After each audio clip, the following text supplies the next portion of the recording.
मोबाईलचा बेसुमार वापर, मैदानी खेळांमधील कमी रुची या विविध कारणांमुळे बहुतांश मुलांमध्ये लघुदृष्टीदोष, मायोपिया निर्माण झाल्याने चष्मा लावावा लागत आहे. शिवाय यावर उपाययोजना न केल्यास येत्या 10 वर्षात या दोषाचे प्रमाण 50% वाढण्याची भीती नेत्ररोग तज्ज्ञांनी व्यक्त केली आहे. मोबाईलचा अतिवापर, खाण्यातील अनियमितता, मैदानी खेळांचा अभाव या कारणांमुळे या दोषाची लागण होत असल्याचा डॉक्टरांचा दावा आहे. आशिया खंडात सिंगापूर, कोरिया आणि जपान या देशात लघुदृष्टीदोष असणाऱ्यांची संख्या अधिक आहे. भारतात 2030 पर्यंत 40% मुलांना लघुदृष्टीदोष होण्याची भीती व्यक्त करण्यात आली आहे. वयाच्या 3 ते 18 वर्षे कालावधीत मुलांमध्ये लघुदृष्टीदोषाची समस्या वाढत आहे. लघुदृष्टीदोष म्हणजे काय? तर सतत जवळचे पाहत असल्याने हळूहळू दूरचे दिसणे बंद होते. यालाच लघुदृष्टीदोष असे म्हणतात. लघुदृष्टीदोषाची लक्षणे काय असतात? तर मुलांना शाळेमध्ये फळ्यावर लिहिलेले दिसत नाही, टीव्ही जवळ जाऊन पाहणे, मोबाईल किंवा पुस्तक तोंडासमोर धरून पाहणे, डोळ्यातून पाणी येणे, सतत डोळे चोळणे आदी लक्षणे यात दिसून येतात.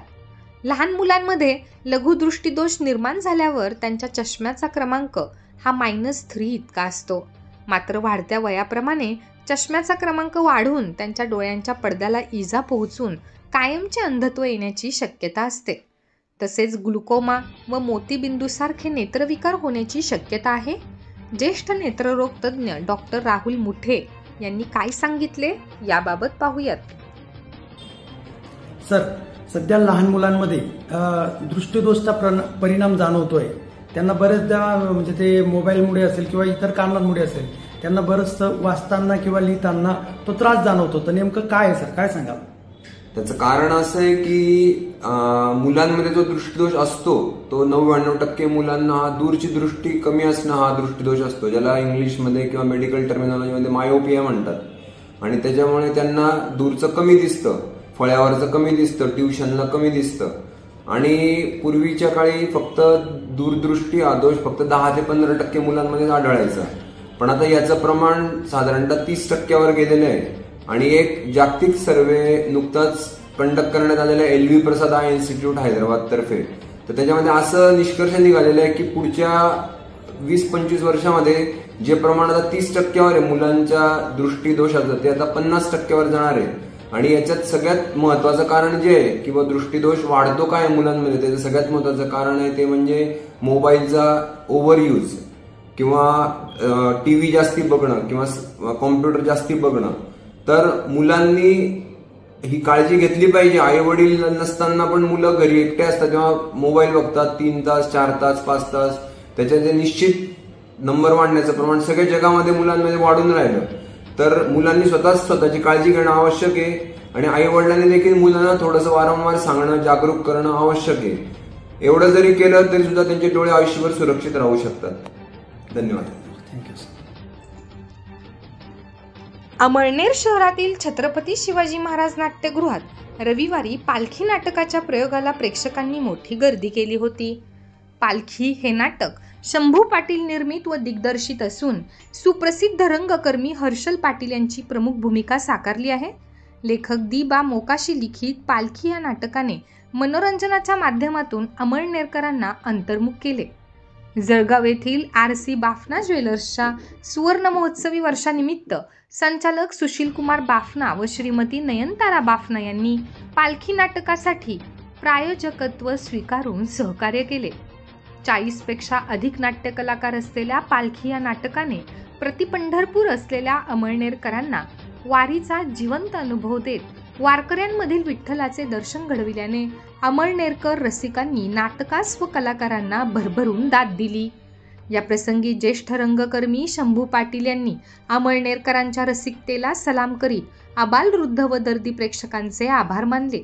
सदर नाट्यप्रयोग पाहण्यासाठी सभागृहात पत्रकार बांधव, अमळनेरातील राजकीय, शैक्षणिक, सहकार व सामाजिक क्षेत्रातील विविध संघटनांचे पदाधिकारी व प्रतिनिधी मोठ्या संख्येने उपस्थित होते. नाटकाच्या यशस्वीतेसाठी संयोजन सहकार्य समितीतील धनदायी महाविद्यालयाचे प्राचार्य प्राध्यापक लीलाधर पाटील, साने गुरुजी वाचनालय ग्रंथालयाचे अध्यक्ष दिलीप सोनवणे, भाऊसाहेब देशमुख, अमळनेर अर्बन बँकेचे व्हाईस चेअरमन रणजित शिंदे, माजी नगरसेवक श्याम पाटील, डॉक्टर अविनाश जोशी, प्रकाश वाघ, संदीप घोरपडे यांच्यासह RC बाफना ज्वेलर्सचे मनोहर पाटील तसेच पूज्य साने गुरुजी सार्वजनिक वाचनालयाच्या पदाधिकाऱ्यांनी, राजमुद्रा फाउंडेशनचे दर्पण वाघ यांच्यासह बापूराव ठाकरे, रामेश्वर भदाने यांनी विशेष प्रयत्न केले. जागतिक दिव्यांग दिनानिमित्त 8 डिसेंबर रोजी चाळीसगाव येथे झालेल्या दिव्यांग विद्यार्थ्यांच्या जिल्हास्तरीय क्रीडा स्पर्धेत अमळनेर शहरातील ममता विद्यालयातील दिव्यांग विद्यार्थ्यांनी सहभाग घेतला. 12 ते 16 वयोगटात पल्लवी सुरेश पाटील या विद्यार्थिनीने 100 मीटर धावणे स्पर्धेत प्रथम तर स्पॉट जम्प स्पर्धेत द्वितीय क्रमांक मिळवला. तर प्रेम धनराज माळी या विद्यार्थ्याने गोळाफेक स्पर्धेत द्वितीय, तर नेत्रा धनराज पवार हिने स्पॉट जम्प स्पर्धेमध्ये तृतीय क्रमांक पटकावला. विजेत्या विद्यार्थ्यांना जिल्हा समाज कल्याण अधिकारी विजय रायसिंग आणि माधुरी भागवत यांच्या हस्ते प्रमाणपत्र देऊन गौरविण्यात आले. यशस्वी विद्यार्थ्यांचे संस्थेचे अध्यक्ष व सदस्य यांनी कौतुक केले.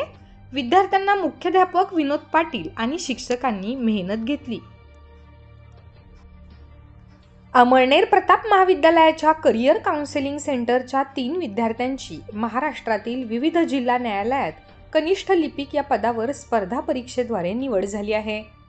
किरण रणछोड जाधव यांची रायगड जिल्हा न्यायालयात कनिष्ठ लिपिक या पदावर, तर जितेंद्र निंबा अहिरे यांची मुंबई उच्च न्यायालयात कनिष्ठ लिपिक या पदावर, तर दिनेश चंद्रकांत गोसावी या विद्यार्थ्यांची अमरावती जिल्हा व सेशन न्यायालयात कनिष्ठ लिपिक या पदावर निवड झाली आहे. त्यांच्या या निवडीबद्दल खान्देश शिक्षण मंडळाचे चिटणीस तथा प्रताप महाविद्यालयाचे प्राचार्य डॉक्टर अरुण बी जैन, खान्देश शिक्षण मंडळाचे सहसचिव डॉक्टर धीरज वैष्णव, करिअर काउन्सिलिंग सेंटरचे प्रमुख डॉक्टर विजय तुंटे यांसह प्राध्यापक, कार्यालयीन कर्मचारी यांनी अभिनंदन करून पुढील वाटचालीसाठी शुभेच्छा दिल्या. अमळनेर तालुक्यातील मंगरुळ येथील स्वर्गीय आबासाहेब अंबर पाटील माध्यमिक विद्यालय येथे access to justice for children Aadhar बहुउद्देशीय संस्था अमळनेर द्वारा बालविवाहमुक्त भारतची शपथ सरपंच समाधान पारधी यांनी दिली. गावातून बालविवाह विरोधात घोषणाबाजी करत रॅली काढण्यात आली.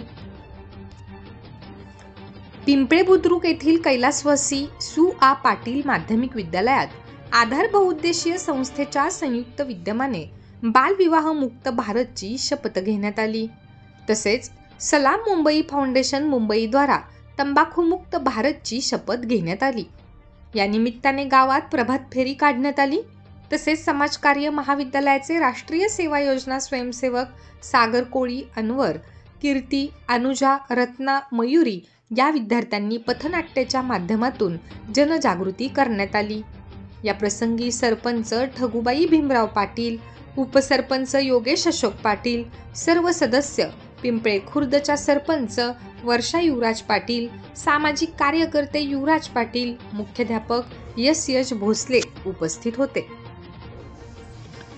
अमळनेर मुंबई गल्ली परिसरात बंद घरचे छत कोसळून पडले. त्यात पडलेल्या कुत्र्याच्या 2 पिल्लूंना वाचवण्यात अग्निशमन दलाला यश आले आहे. प्रीतपाल सिंग बग्गा यांच्या जुन्या घराचे छत कोसळले होते. त्यामुळे त्यात कुत्र्याचे 2 पिल्लू खाली पडले.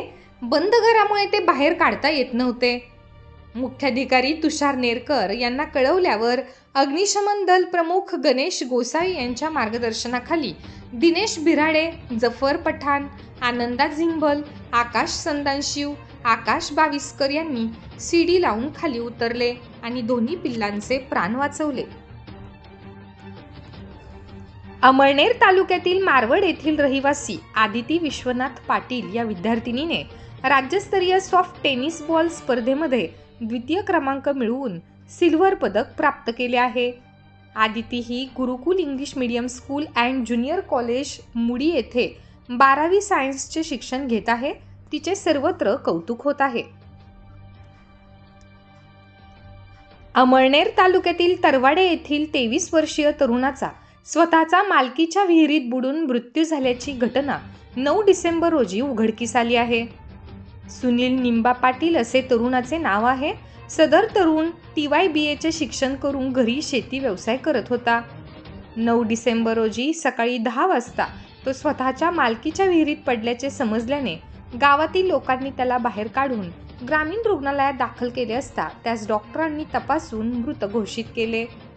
सतीश पाटील यांच्या फिर्यादीवरून मारवड पोलिसात अकस्मात मृत्यूची नोंद करण्यात आली असून पुढील तपास सुनील तेली हे करीत आहेत.